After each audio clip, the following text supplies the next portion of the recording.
राम राम जी। शनि ग्रह पिछले कुछ दिनों से वक्री थे, रेट्रोग्रेड थे और यह शनि मार्गी हो जाएंगे कब? 28 नवंबर 2025 को। तकरीबन 138 दिन का समय शनि देव के वक्री रहने का था। तो यह समय जब पार होगा तो तुला राशि वालों के जीवन में शनि ग्रह क्या फल प्रकट करेंगे? शनि ग्रह तुला राशि के अनुसार उनके चौथे भाव के स्वामी और पंचम भाव के स्वामी बन रहे हैं।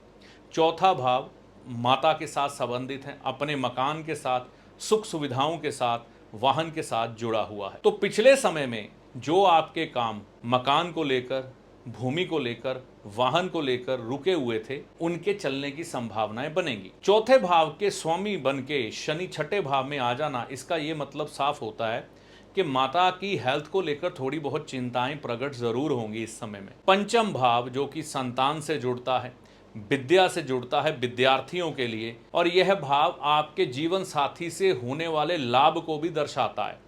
तो पिछले समय में शनिदेव जब वक्री चल रहे थे उस समय में इन चीजों में कुछ ना कुछ कमी आई होगी। जैसे समझते हैं, अगर कोई विद्यार्थी होगा तो उसको विद्या को ग्रहण करने में कई बार एक तरह से आलस्य आएगा। अब वह दूर हो जाएगा क्योंकि शनिदेव अब अपनी पिछली राशि का प्रभाव छोड़ देंगे। अगर कोई व्यक्ति संतान प्राप्ति की तरफ बढ़ रहा है तो उसे संतान प्राप्ति होने में ग्रहों की तरफ से सहायता मिलेगी। और यहाँ पर अगर आपकी संतान बड़ी है, करियर ओरिएंटेड है और इस समय में अपना भविष्य बनाने के लिए भाग दौड़ कर रही है तो उसको सफलताएं मिलेंगी। अगर कोई पति पत्नी है या प्रेमी प्रेमिका है, वह भी देखेंगे कि आपसी मनमुटाव दूर हो गए। मनोरंजन इस समय में आपके जीवन में बढ़ता हुआ दिखाई देगा।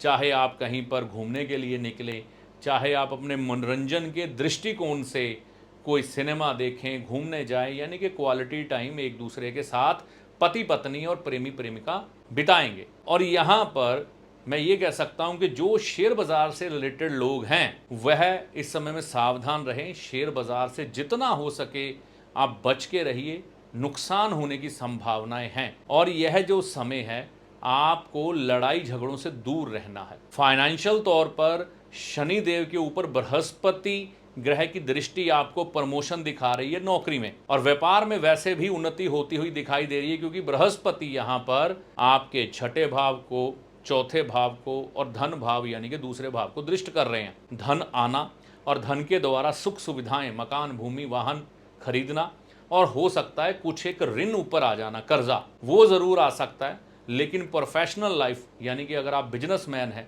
व्यापारी हैं, दुकानदार हैं या फिर नौकरी करने वाले हैं, फाइनेंशियल तौर पर ये शनि आपको अच्छे फल देंगे।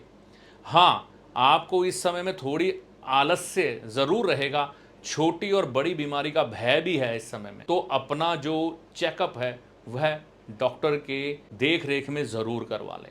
मुख्यतः ये समय जो है तुला राशि वालों के लिए अच्छा ही जाने वाला है। सेहत के दृष्टिकोण से कुछ एक चिंताएं हैं। तो 28 नवंबर 2025 के बाद आप अनुभव करेंगे कि शनि जब से मार्गी हुए आपके जीवन में लाभ की स्थितियां बढ़ गई। आपके जीवन की जो रुकावटें थी, मकान, भूमि, वाहन और संतान, विद्या को लेकर, प्रेम को लेकर, जीवन साथी से संबंधित, वह हटती हुई नजर आएंगी। उपाय के तौर पर आप क्या कर सकते हैं? देखिए, सबसे पहले नॉनवेज त्याग दें और ड्रिंक बिल्कुल ना करें, शनि ग्रह इससे खराब होते हैं। आप किसी छोटी कन्या की सेवा कर सकते हैं, उसे कुछ एक दक्षिणा देकर उसके पांव हाथ लगाकर आशीर्वाद लें। अगर आपके घर में कोई सफाई सेवक या सेविका है, उसे एक समय का भोजन या चाय पानी पिला दें। यह उपाय बहुत है। इन्हीं छोटे छोटे उपायों से आपको लाभ हो जाएगा। यह सारी जानकारी तुला राशि वालों के लिए थी। शनि देव 28 नवंबर को जब मार्गी होंगे, क्या फल आपके जीवन में प्रकट करेंगे, ऐसी आशा करता हूं ये जानकारी आपके काम आएगी।